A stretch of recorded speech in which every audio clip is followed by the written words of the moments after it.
Miércoles 27 de abril del 2022. Soy Lice Guzmán y les doy la bienvenida a JN Noticias. Veamos a continuación nuestros titulares.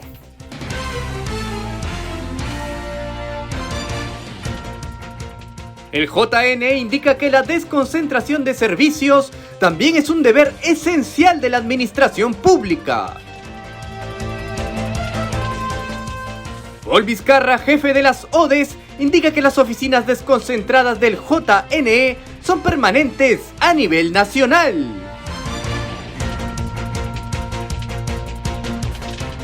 El JNE declaró fundada la vacancia contra el alcalde de Lima, Jorge Muñoz.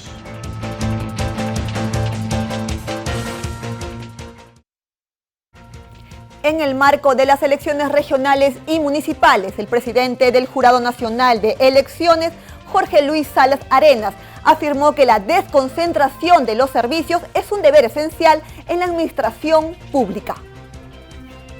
Nuestro afán es seguir descentralizando en la medida en que lo podamos hacer, en la medida en que contemos con los recursos suficientes. Esa seña, ese rumbo, ese derrotero lo seguiremos ejecutando. El presidente del Jurado Nacional de Elecciones, Jorge Luis Salas Arenas, inauguró la oficina desconcentrada de San Martín, la cual cuenta con una ubicación estratégica que permitirá irradiar las acciones del organismo electoral en todo el departamento y su entorno. El presidente del JNE sostuvo que su gestión está dedicada a impulsar la mayor descentralización posible para que la atención del JNE pueda llegar a todos los sectores del país que sea ejecutable. Queremos, por tanto, expresar nuestra satisfacción, porque aquí, en San Martín, había que viajar en algunos casos hasta 8 o más horas para hacer trámites, y en algún caso, según se me ha dicho, un día para llegar a hacer los trámites. Bueno, ese tiempo, a partir de hoy, es histórico. Ya no volverá a ocurrir tal cosa. Salas Arenas refirió que de este modo se materializa un hito más en el quehacer institucional, que está relacionado con la descentralización de los servicios para acercarlos más a los ciudadanos. Indicó que la nueva oficina, ubicada en el Jirón Sinchi Roca número 632, sector Barrio 9 de Abril, urbanización Tupac Amaru, permitirá, además de acercar los servicios de la entidad a los ciudadanos de la región, reducir sus costos de movilización y preservar su salud. Por otro lado, refirió que el proceso democrático que se realizará este año debe ser una elección de paz. No podemos crispar más los ánimos y obtener de un ánimo crispado y de un panorama convulso y de peleas y de insultos y de amenazas. No podemos obtener paz, no podemos construir paz sobre la base de los enfrentamientos y la polarización. Yo creo que responsablemente habría que dejar que las fuerzas políticas realicen su labor docente con sus respectivos militantes y que convenzan a la población sobre la base de sus propuestas. Los usuarios podrán realizar diversas consultas y trámites, como presentación de solicitudes de dispensas electorales, vacancias y suspensiones de autoridades municipales y regionales, así como desafiliaciones y renuncias a las organizaciones políticas, entre otros. El Jurado Nacional de Elecciones, con miras a que las organizaciones políticas presenten planes de gobierno que recojan las necesidades de la ciudadanía, realiza reuniones de trabajo en coordinación con distintas organizaciones aliadas. Veamos.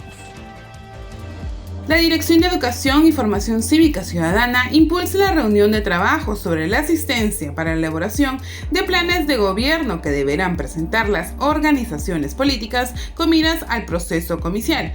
La Directora Nacional de Educación y Formación Cívica del JNE, Milagro Suito, destacó la reunión.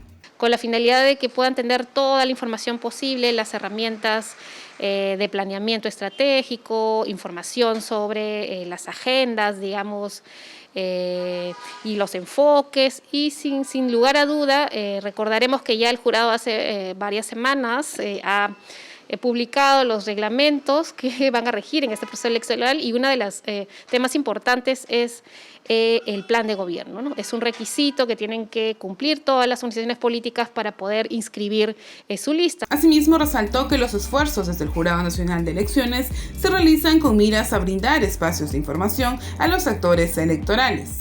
Y la idea es que el Jurado Nacional de Elecciones pueda brindar estas herramientas a través de esta asistencia técnica en Lima y en todo el país, ¿no? Este es un esfuerzo que se va a hacer de manera descentralizada y ya están las fechas planificadas. Se va a empezar a partir del 9 de mayo.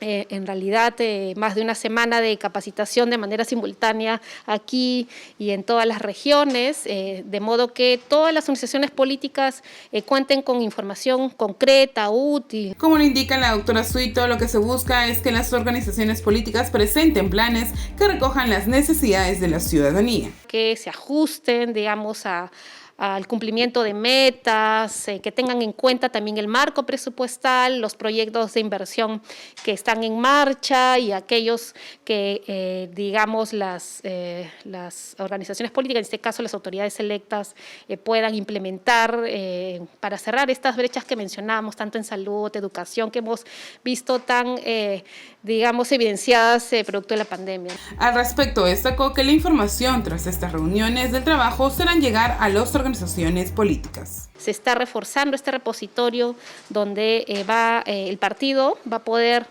digamos, tener acceso a esta información previa, ¿no? La idea es que cuando ya se programen los talleres que están ya previstos a partir del 9, las sesiones políticas ya previamente van a tener acceso a esta información en el aula virtual.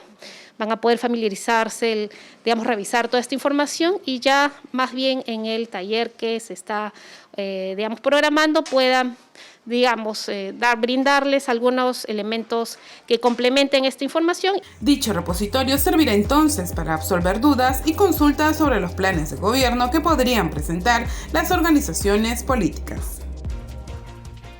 En el marco de las elecciones internas, la OMPE anuncia que culminó la entrega de material electoral para el simulacro del sistema de cómputo a realizarse en las ORC y puntos focales.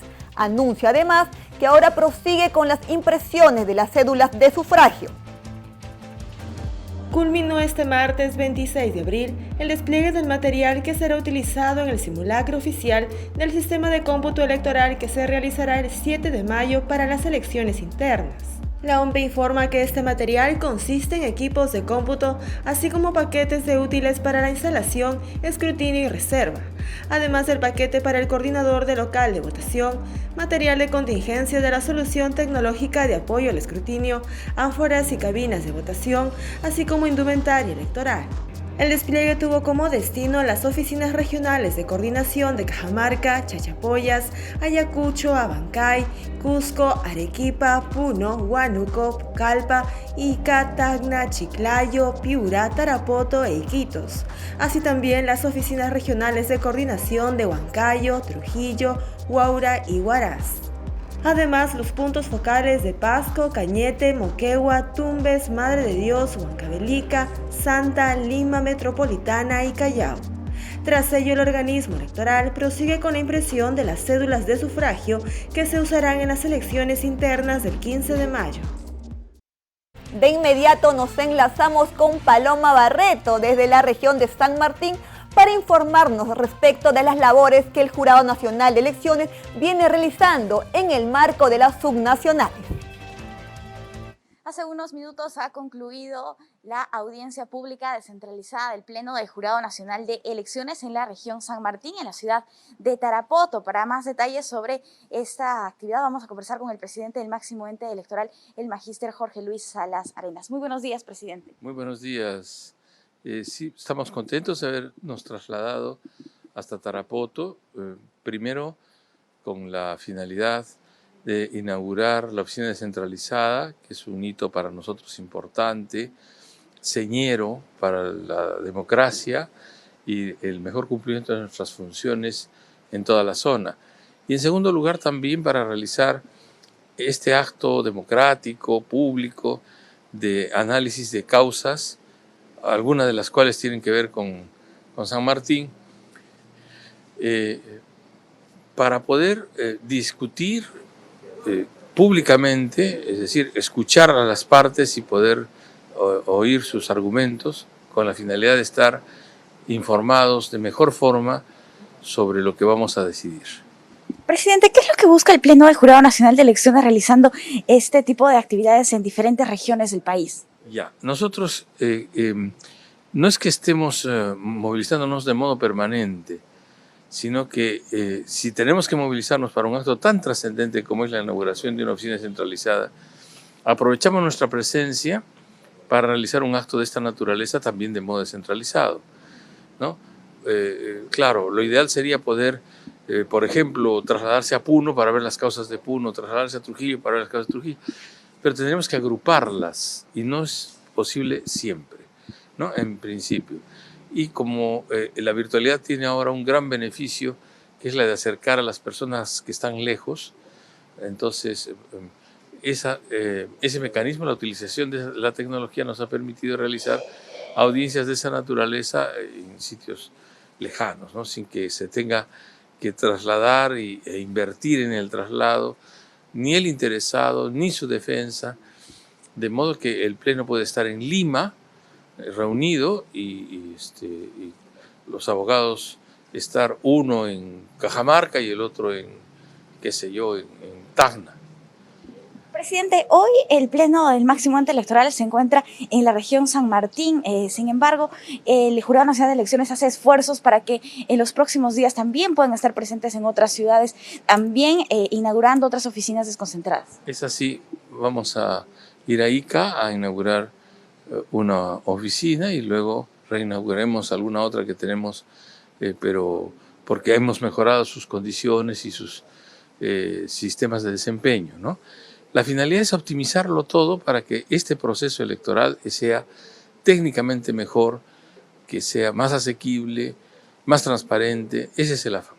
Bien, brevemente ya para finalizar, presidente, estamos próximos a celebrar las elecciones internas de las organizaciones políticas y también el próximo 2 de octubre celebraremos las elecciones regionales y municipales. ¿Cuál es el compromiso del ente electoral en este contexto? Actuar con transparencia y con decencia, sin dobleces, sin preferencias. Los organismos del sistema electoral constitucionalmente deben certificar el triunfo del que debe triunfar. ¿Y cómo se triunfa? Con los votos. Nosotros no estamos ni ideológicamente comprometidos, ni materialmente vinculados para favorecer ni desfavorecer a nadie, a nadie. Nuestro deber ha sido cumplido en las elecciones generales 2021 y reconocido ese cumplimiento de manera internacional por los veedores especializados. Claro, ha habido gente, y hay todavía alguna, que refieren con un discurso de odio el tema de fraude que no existe. Es así, pues hay gente que no quiere reconocer resultados, ¿no? Nosotros, frente a ese tipo de actitudes, solo tenemos nuestro trabajo decente y transparente. Y así, con ese espíritu, estamos enfrentando las elecciones regionales y municipales. Esperamos que sean lo suficientemente esclarecedoras, ¿no?, de la voluntad popular. La gente tiene que saber por quién vota y tiene que saber votar para no cometer errores, ¿no? Entonces las organizaciones políticas deben presentar a sus mejores cuadros y la ciudadanía enterarse de cómo y quiénes y cuántos son los que postulan para poder decidir adecuadamente entre quiénes va a votar.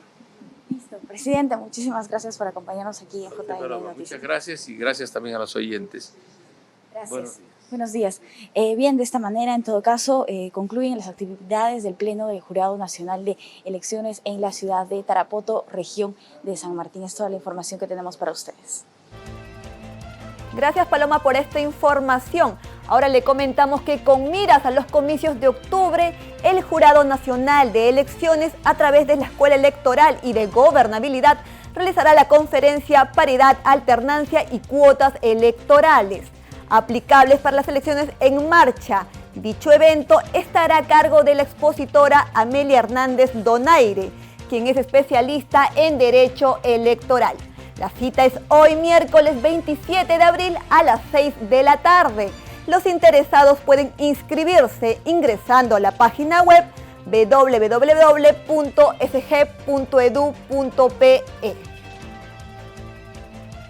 Ahora le comentamos que representantes de organizaciones políticas que participaron en la mesa de trabajo organizada por el JN para asistir técnicamente los planes de gobierno de futuros candidatos a los comicios subnacionales, destacaron la importancia de proporcionar información valiosa a los actores electorales. Tras la reunión de trabajo con integrantes del Jurado Nacional de Elecciones, organizaciones multilaterales, entre ellas el Programa de las Naciones Unidas para el Desarrollo y la Mesa de Concertación para la Lucha contra la Pobreza, destacaron los esfuerzos por dar a conocer a las organizaciones políticas las actuales necesidades de los ciudadanos, todo ello en el marco del proceso comicial próximo. En esa línea, Ronnie Cáceres, coordinador del proyecto electoral del Programa de las Naciones Unidas para el Desarrollo, destacó los acuerdos con los que se inician. La información que se les va a proporcionar es sumamente útil realmente. ¿Por qué? Porque la caja de herramientas que va a estar en el repositorio del Jurado Nacional de Elecciones va a contener información que les va a servir de primera mano para elaborar no solamente sus planes de trabajo, sino para, una vez electos o electas, poderlo ejecutar. De la misma forma, Federico Arnillas, presidente de la Mesa de Concertación para la Lucha contra la Pobreza, indicó que la ciudadanía necesita planes de gobierno de acuerdo a lo que exige el panorama actual. Distribución para que nuestros partidos, nuestros movimientos políticos puedan mejorar sus propuestas y ofrecer a la ciudadanía un compromiso que efectivamente nos ayude a superar los problemas que tenemos, ¿no? Esa colaboración nos va a permitir poner a disposición de los candidatos, pero también de la ciudadanía, una información sobre cómo mejorar su distrito, su provincia, su región. Los acuerdos de estas futuras reuniones serán base para que así las autoridades gestionen de manera correcta. Si es que son electos o electas, les va a permitir gestionar. Y eso es, no es que sencillamente se les facilite las cosas a estos electos, pero ya van a tener elementos, documentos, planes, informes, investigaciones que le van a poder permitir más fácilmente, más rápidamente gestionar en sus localidades. ¿Qué mejor? Es un aporte muy importante el jurado, muy importante. Y de la misma forma que un voto informado vaya de la mano con planes claros a ser expuestos ante los ciudadanos. Pueda evaluar la calidad de las propuestas y elegir y tener un voto informado, como tiene que ser, ¿no? Para que sea con ese voto informado que dé su autorización de quién es, a su juicio, el mejor equipo de gobierno. Cabe destacar que también participaron de manera virtual los representantes del Centro Nacional de Planeamiento Estratégico, CEPLAN, y de manera presencial Carla Valle, representando al Fondo de las Naciones Unidas para la Infancia, UNICEF Perú.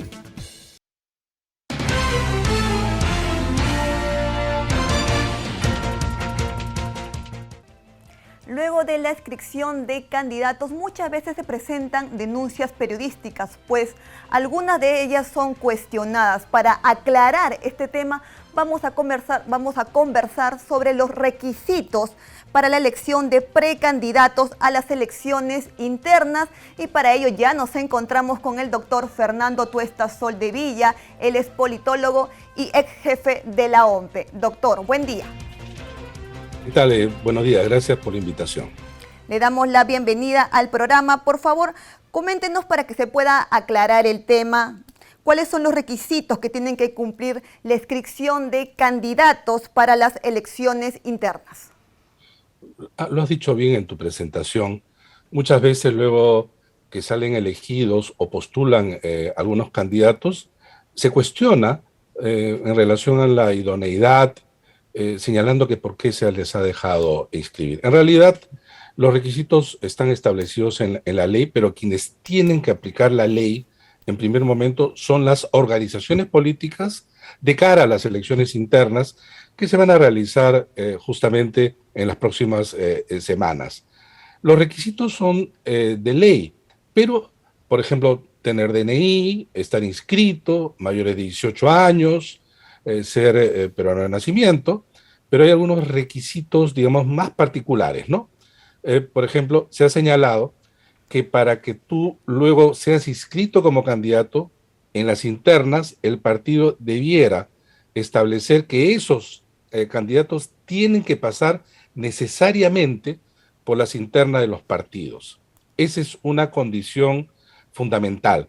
Luego hay algunos aspectos puntuales que el partido tiene que corroborar, que por ejemplo el precandidato al gobierno regional tiene que haber vivido, haber residido durante 2 años a la fecha del vencimiento del plazo para la presentación de estas solicitudes. En el caso de los precandidatos municipales, también tienen que haber residido en la circunscripción donde desea postular. Eso, digamos, es de manera obligatoria y que los partidos deben contemplar. De la misma manera, el Jurado Nacional de Elecciones nos ha recordado que todos los candidatos a las elecciones regionales y municipales deben de provenir de elecciones internas. Esto es muy importante porque en las elecciones internas de los partidos para las elecciones generales sí es posible contar con invitados designados. En este caso no. Todos los partidos tienen que obligatoriamente presentar a sus precandidatos a través de las elecciones internas. Eso es fundamental. Entonces, eso es el primer filtro, los partidos políticos. Perfecto. Entonces, nosotros recordemos que este 15 y 22 de mayo se van a realizar las elecciones internas, pero ¿por qué 2 fechas? ¿Tienen requisitos distintos? A ver, ¿por qué 2 fechas? Porque hay que acordarse que las elecciones de los partidos debieron ser como las PASO, las primarias, abiertas, simultáneas y obligatorias, pero el Congreso por segunda oportunidad la suspende. Entonces le dice a los partidos, tú tienes 2 modalidades para elegir a los candidatos. Por un lado, de manera directa, que se va a realizar el 15 de mayo. De manera directa quiere decir que se presentan precandidatos y los militantes de los partidos votan directamente para que estos sean parte de la lista. Pero hay una segunda posibilidad, que es de manera indirecta. Ese mismo día 15, los miembros de los partidos van a elegir delegados que se van a reunir el siguiente domingo, 22 de mayo, y ellos a su vez van a elegir a los precandidatos. Decimos en todo momento precandidatos porque no son candidatos hasta que no se inscriban justamente ante los jurados electorales especiales. Entonces, por eso existen estas 2 modalidades. ¿Hay requisitos distintos? No. El único, sin embargo, que podría ser, digamos, importante señalar, es que los delegados que son elegidos el día 15 de mayo tienen que ser también militantes del partido, miembros del partido. Esa es la condición importante, ¿no? Perfecto. Ahora le hago la siguiente consulta que quizás muchos ciudadanos que nos están viendo se pregunten. ¿Qué institución es responsable de que se cumplan los requisitos para elegir a las precandidaturas? ¿La OMPE, el Jurado Nacional de Elecciones, los partidos quizás? Sí, es importante esta precisión. Los responsables son las organizaciones políticas a través de sus órganos electorales centrales. Ellos constituyen en el primer y principal filtro, no los organismos electorales. Perfecto. Doctor, si el 22 de abril en la segunda jornada de elecciones, los delegados elegidos de la semana anterior, o sea, estos delegados tienen algunos requisitos, los delegados pueden ser a su vez candidatos, ¿podría ocurrir eso quizás? Sí, es importante aclarar esto. Efectivamente, los delegados que son elegidos el 15 tienen que ser, en primer lugar, miembros del partido. Existe allí ciertamente un vacío. ¿Por qué un vacío? porque no se establece con claridad si es que el delegado puede ser a su vez candidato, ¿no? Candidato en su propio partido. Lo que se está viendo hasta ahora es que felizmente esto no se está dando, porque no puede ser posible que quien elija es a su vez elegible. Constituye una suerte pues, de contradicción, ¿no? Juez y parte. Pero lo que estamos viendo hasta ahora es que eso no está sucediendo. Pero ese es un punto que es necesario aclarar en el futuro. Doctora, en las elecciones internas del 2021, con motivo de las elecciones generales, solamente participaron el 5% de los miembros de los partidos, ¿no? ¿Esto quizás atenta con la calidad de las personas que nosotros elegimos? Sí, por una sencilla razón. Resulta que la reforma política, cuya comisión tuve la oportunidad de presidir, habíamos establecido justamente las PASO o las primarias, en donde todos los ciudadanos podían votar por las candidaturas de los partidos. Pero, acá viene el punto, tenía que ser de manera individual, no de manera de listas. ¿Qué ha ocurrido? Como no hay estas PASO, hay estas internas. ¿Pero qué resulta? Ya hemos visto en las elecciones anteriores, y bueno, que hace recordar, donde solo participa 5%. Entonces uno se puede preguntar, ¿cómo es posible que los miembros de un partido, los militantes de un partido, no se interesen por la vida de su partido y solamente vayan a votar 5%? Esto tiene que ver por varias cosas. En primer lugar, quizás lo más importante, porque los partidos lo que están haciendo es presentar una sola lista. Arriba del 90% que se van a presentar el 15 de mayo son listas únicas. No hay incentivo para participar. Esa es una posibilidad. La segunda posibilidad es que los padrones de los partidos estén inflados. Eso parece ser también. ¿Qué quiere decir? Que si un partido dice que tiene 100.000 militantes, realmente tienen, pues, no sé, la quinta parte. La quinta parte. ¿Podría, y eso es doctor, ¿no? ¿Podría ocurrir entonces de que alguna inscripción de candidaturas no proceda por incumplimiento de los requisitos?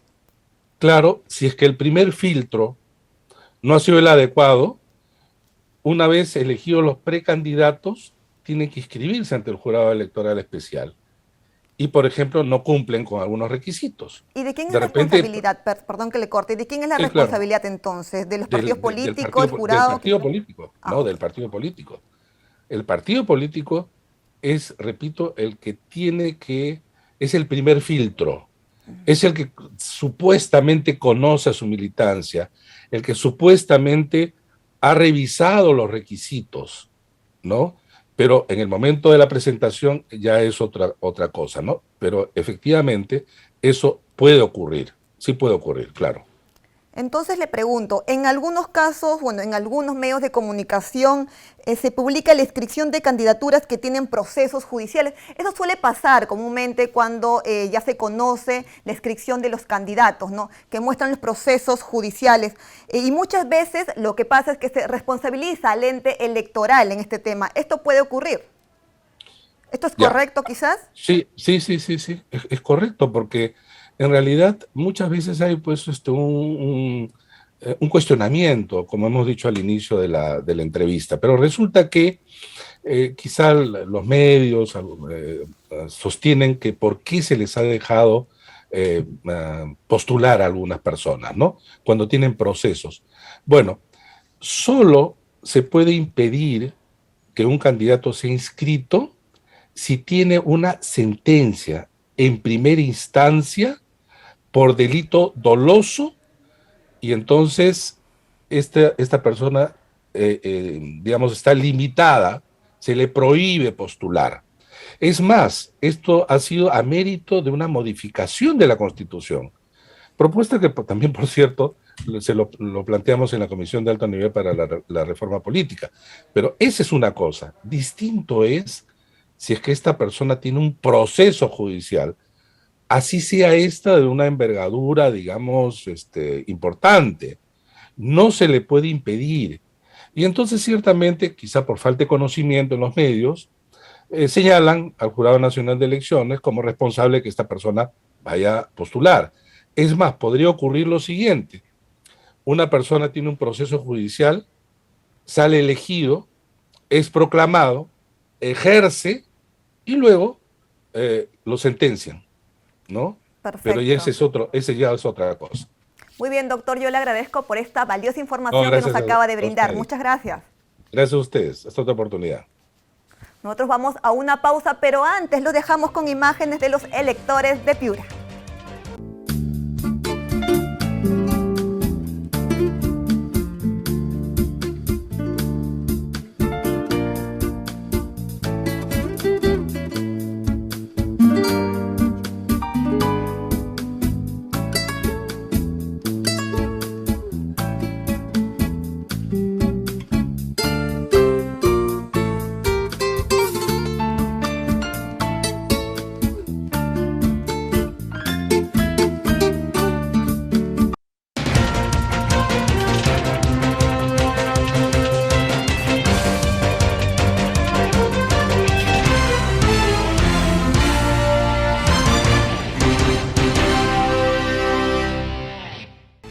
Nuestro compañero Jairo Córdoba fue a las calles de nuestra capital para conocer si los ciudadanos sabían o no sobre el proceso que está en marcha. Veamos la nota que nos ha traído.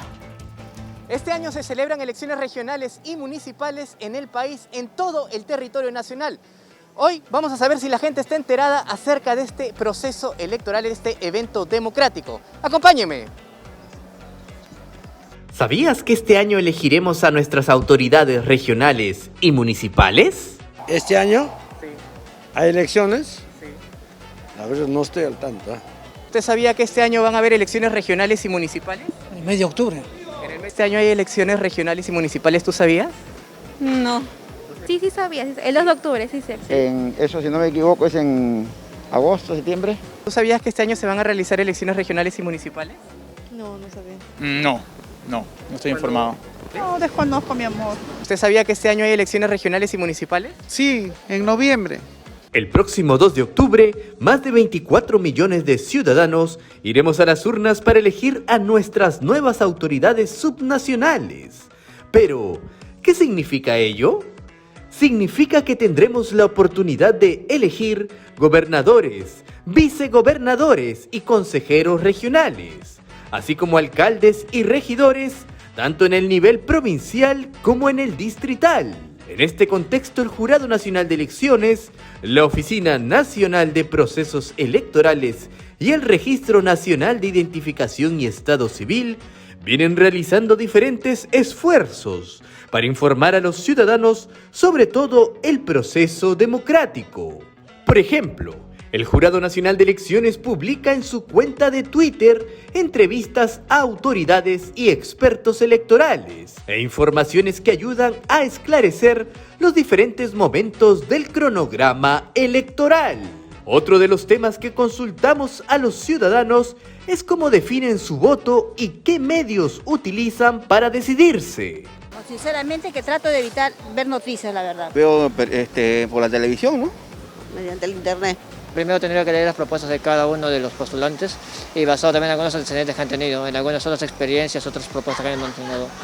El Jurado Nacional de Elecciones pone a disposición de la ciudadanía y de los partidos políticos diversas plataformas para que estemos informados sobre el proceso de elecciones regionales y municipales. Podremos conocer información detallada de los postulantes, organizaciones políticas y del proceso en sí. No se olviden, las elecciones regionales y municipales se celebrarán el 2 de octubre y todos podremos elegir a nuestras nuevas autoridades regionales y municipales. Centrémonos en la siguiente nota sobre las incidencias de publicidad estatal, propaganda electoral, neutralidad de funcionarios y encuestas que hasta el momento el Jurado Electoral Especial de Lima Centro ha registrado.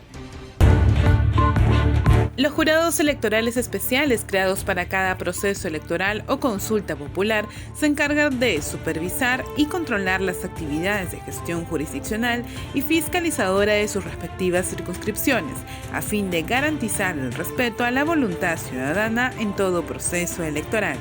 Asimismo, el Jurado Electoral Especial Lima Centro, en el marco de sus competencias, ve casos de publicidad estatal, propaganda electoral, neutralidad de funcionarios y de encuestas. Hemos visto, por ejemplo, que generalmente muchas municipalidades, nosotros tenemos más de 2.000 expedientes sobre publicidad estatal. Hemos verificado que estaban incumpliendo, estaban, por ejemplo, realizando publicidad que no era la adecuada para estos comicios, no eran de necesidad impostergable o de utilidad para los efectos de salir esta publicidad. Y nosotros lo que hemos hecho es, con los fiscalizadores, hemos puesto en conocimiento de las autoridades para que cesen esa publicidad.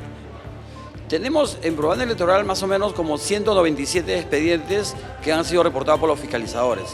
El tema de la propaganda electoral, lo que hay que indicar es de que en los lugares privados, las organizaciones políticas, para registrar su propaganda, tienen que tener la autorización previa del propietario o el administrador de la propiedad. Sobre las encuestas señala que se deben cumplir los parámetros de información para ser aplicada. En el caso de las encuestas, nosotros recibimos todo el paquete de encuestas que tienen que publicar las empresas encuestadoras. Tenemos ahorita 22 encuestas que hemos recibido. ¿Qué hacemos con las encuestas? Lo remitimos también al fiscalizador, y el fiscalizador va a verificar si esa encuesta ha sido realizada conforme a los patrones establecidos para la realización de las encuestas. Y una vez que cumpla el fiscalizador con el informe, indicando que se ha cumplido con los parámetros, nosotros lo aprobamos. Estas han salido para los efectos de Lima, por ejemplo. Ya tenemos bastantes encuestas que han salido publicadas también ya incluso en los medios de comunicación, en donde ya se están estableciendo las preferencias de los ciudadanos respecto a determinados candidatos. El colegiado invoca a cumplir a las autoridades en función con la neutralidad establecida para el proceso en marcha. El Jurado Electoral Especial Lima Centro sacamos un comunicado invocando a todas las autoridades a que cumplan con el tema de la neutralidad. Eso quiere decir de que cumplan con su rol de ser neutrales y no favorecer o favorecerse para los efectos de cumplir con las normas reglamentarias del Jurado Nacional de Elecciones.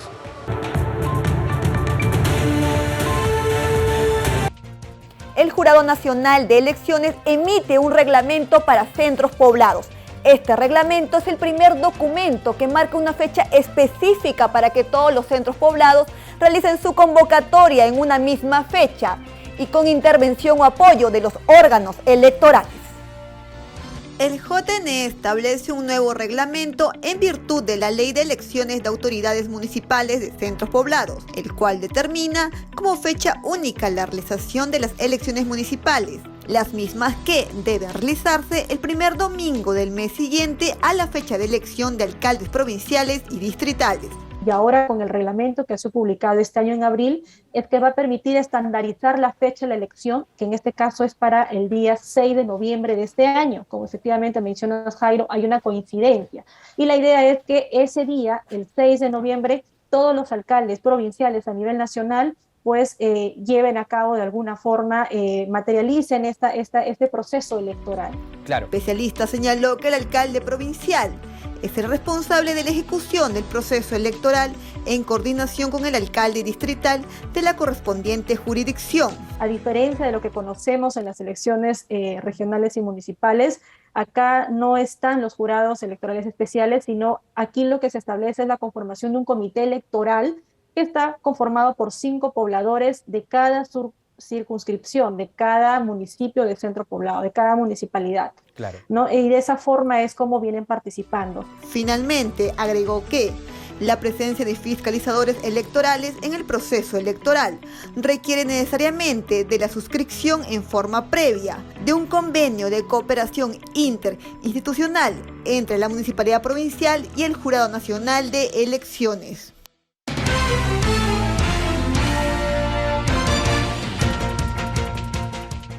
Nos encontramos con Mariana Alegre, ella es urbanista y directora ejecutiva de Lima Como Vamos, con quien vamos a conversar de los gobiernos regionales, competencias y funciones en el contexto de las elecciones regionales y municipales del 2022. Le damos la bienvenida. Buenos días. Muy buenos días, un placer estar con ustedes. Perfecto. ¿Podría decirme, por favor, cuáles son las funciones principales de los gobiernos regionales? ¿Cómo están conformados y bajo qué criterios? Sí, por supuesto. Bueno, en primer lugar, los GORES tienen que promover el desarrollo sostenible de la región y, por lo tanto, asegurar el empleo, asegurar derechos, asegurar que haya inversión y, por supuesto, implementar en el marco de sus planes, en el marco de sus estructuras y programas, tanto a nivel nacional como regional, este tipo de procesos. Esa es la finalidad y la misión. Esto deben hacerlo bajo unos principios, ¿no? Un principio de participación, de sostenibilidad, de inclusión, de transparencia y de equidad. En particular, los gobiernos regionales tienen que incorporar el presupuesto y justamente a partir de ese presupuesto identificar las obras que van a ser asignadas, a las cuales van a ser asignados recursos. Y a su vez tienen que encontrar mecanismos, o tienen que definir los mecanismos para poder trabajar de la mano de los gobiernos locales, porque hay algunas competencias que, si bien son exclusivas de ellos, hay otras que son compartidas con los gobiernos locales, ¿no? Entonces hay la capacidad, y es muy importante esta idea del desarrollo integral regional de su región, para a su vez poder promover igualdad de oportunidades, promover derechos, y eso implica no solamente ejercicios en términos económicos, sino también entender el desarrollo regional desde la perspectiva del territorio. Y eso creo que es bien importante para efectos justamente de un crecimiento regional articulado y sostenible. Ahora bien, te pregunto, ¿cuáles son las funciones, pero de los gobiernos locales?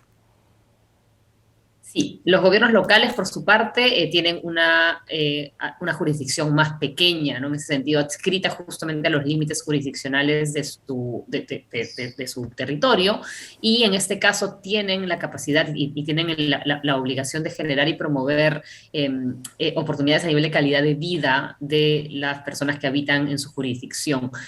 Esto implica, por supuesto, también hacerlo de manera articulada con el gobierno regional al cual pertenecen, pero en particular atender las demandas de servicios a ese nivel local, a esta escala local, por parte de su población. Por dar un ejemplo, deben ocuparse de los servicios públicos locales, de la limpieza, ¿no? de la gestión de seguridad preventiva, para el caso de aquellos distritos urbanos que cuentan con serenazgos, por ejemplo, del recojo de basura, del buen mantenimiento de espacios públicos, áreas verdes y otros, por dar solamente algunos ejemplos.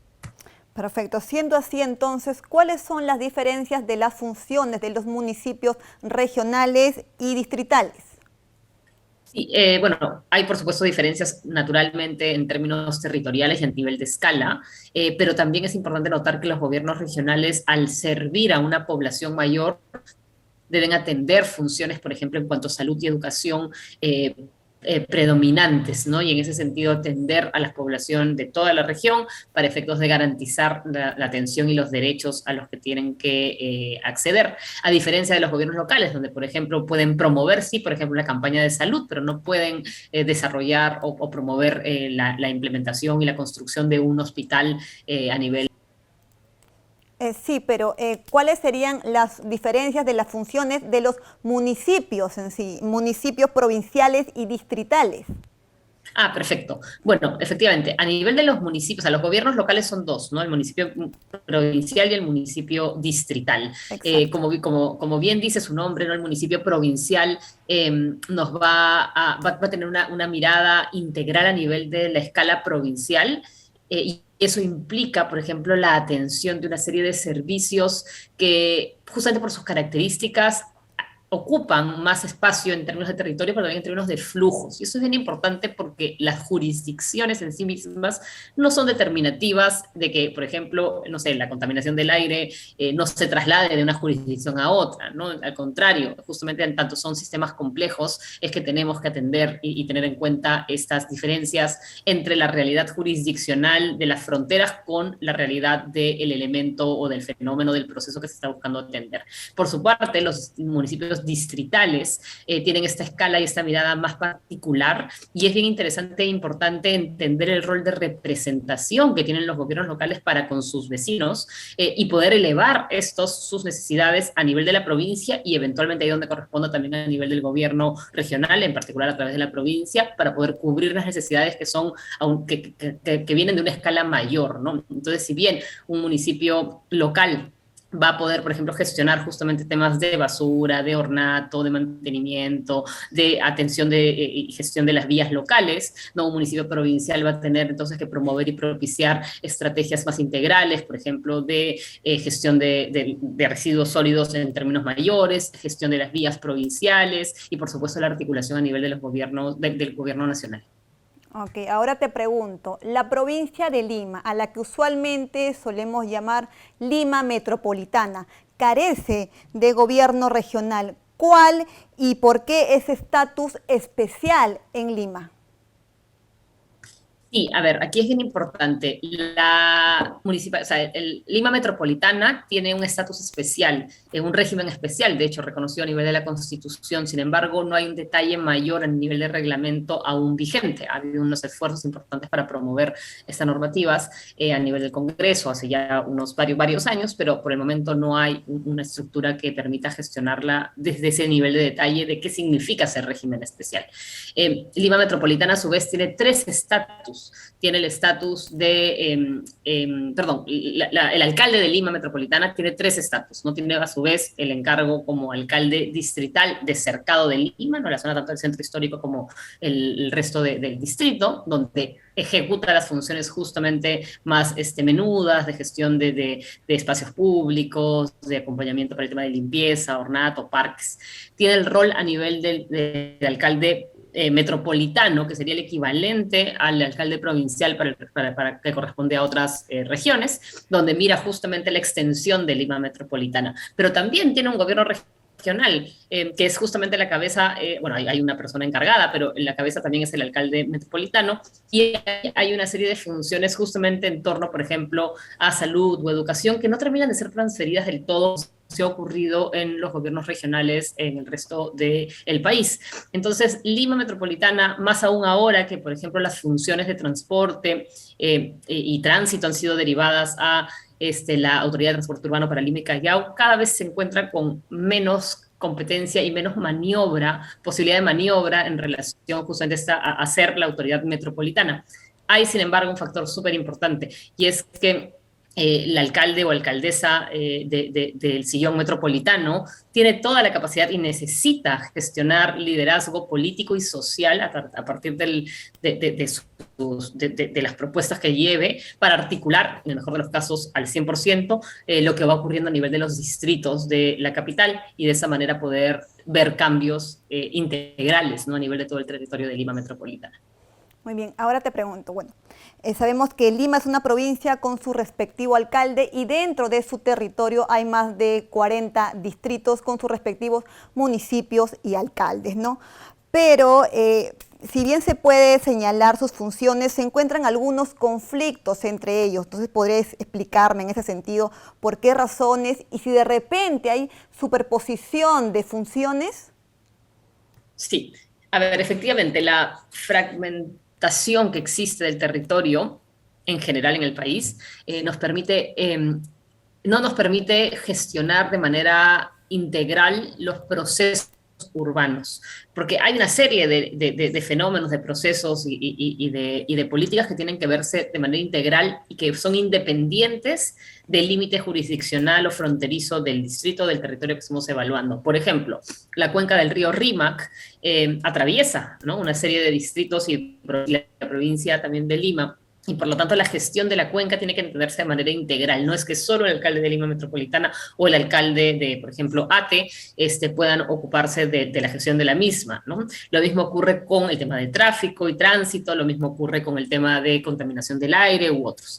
Entonces, bajo ese escenario, la fragmentación existente ahora complica la posibilidad de gestión integral de los procesos, y eso se agudiza, sobre todo cuando hay pugnas a nivel político entre quien ocupa el cargo a nivel provincial, o en el caso de Lima a nivel metropolitano, en comparación con los puestos que están ocupados por alcaldes, por ejemplo, de otros partidos políticos.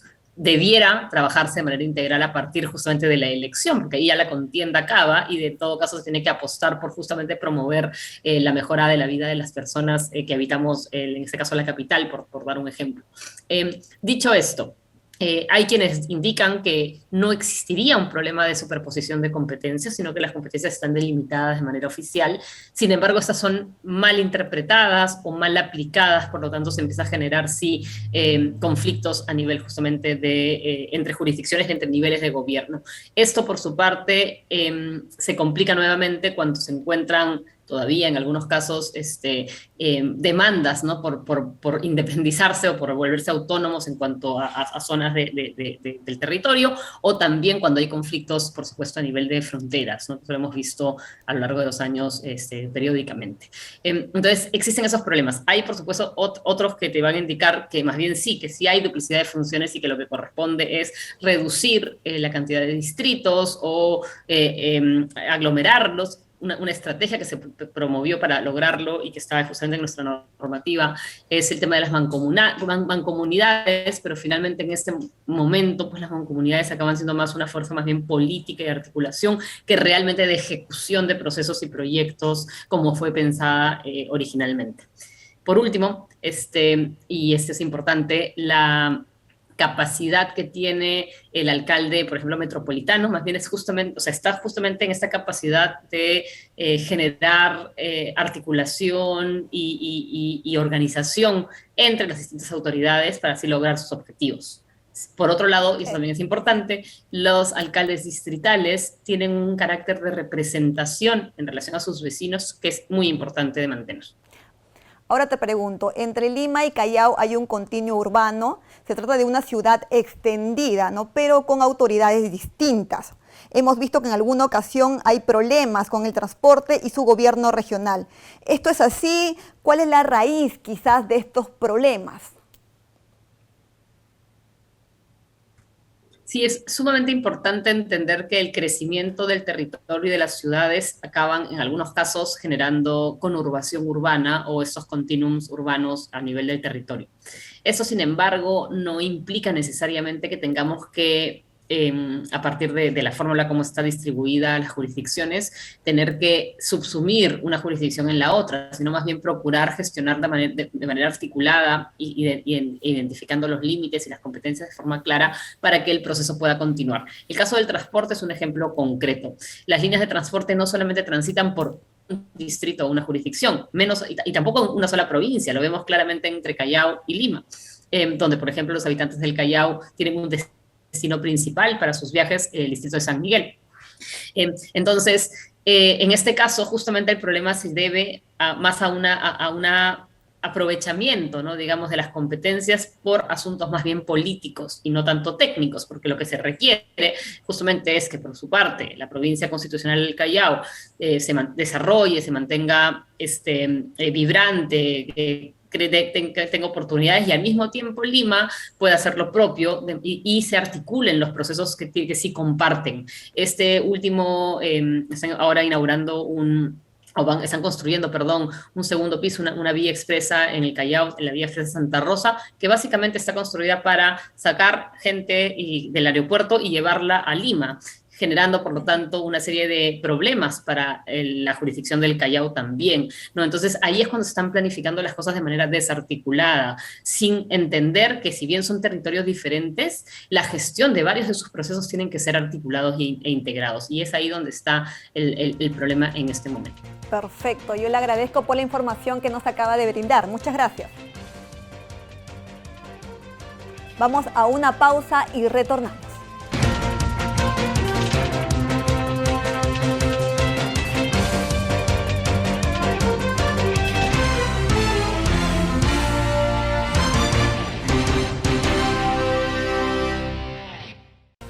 En segunda instancia, el Pleno del Jurado Nacional de Elecciones declaró la vacancia del alcalde de Lima, Jorge Muñoz, por integrar ilegalmente el directorio de Sedapal mientras ejercía funciones como burgomaestre. Veamos. Jorge Muñoz no será más alcalde de la Municipalidad de Lima, así lo decidió el Pleno del JNE este miércoles en última y definitiva instancia por el cobro ilegal de dietas de Sedapal. En diálogo con JNTV, el analista político Fernando Tuesta fue consultado sobre la situación del ahora ex burgomaestre. Ante las resoluciones del Jurado Nacional de Elecciones, que está en la Constitución, el Jurado Nacional de Elecciones ejerce, en este caso también, segunda instancia y de manera definitiva contra las resoluciones del jurado. No es posible que ésta produzca, digamos, un acto distinto. Y por lo tanto, repito, tiene efectos inmediatos. De acuerdo con el expediente presentado por el ciudadano denunciante Carlos Inostroza, Jorge Muñoz formó parte de 4 sesiones del directorio de la entidad estatal entre marzo y mayo del 2019, periodo en el que ya ejercía la alcaldía, cobrando cerca de 3.000 soles por sesiones semanales. Al cobrar las dietas y cobrar 2 sueldos del Estado, un ingreso del Estado, como miembro del directorio y como alcalde de Lima, es incompatible y violaba las normas. Ello conllevó que al burgomaestre se le acuse de incurrir en conflicto de intereses dentro del municipio, quebrantando el artículo 22, numeral 10 de la Ley Orgánica de Municipalidades. La misma concuerda con la Ley de Elecciones Municipales, que precisa que no pueden ser candidatos en las elecciones subnacionales los directores de las empresas del Estado, salvo que renuncien 60 días antes de los comicios. Tras declararse fundada la vacancia de Jorge Muñoz, en los próximos días deberá asumir el cargo en su reemplazo el teniente alcalde de Lima.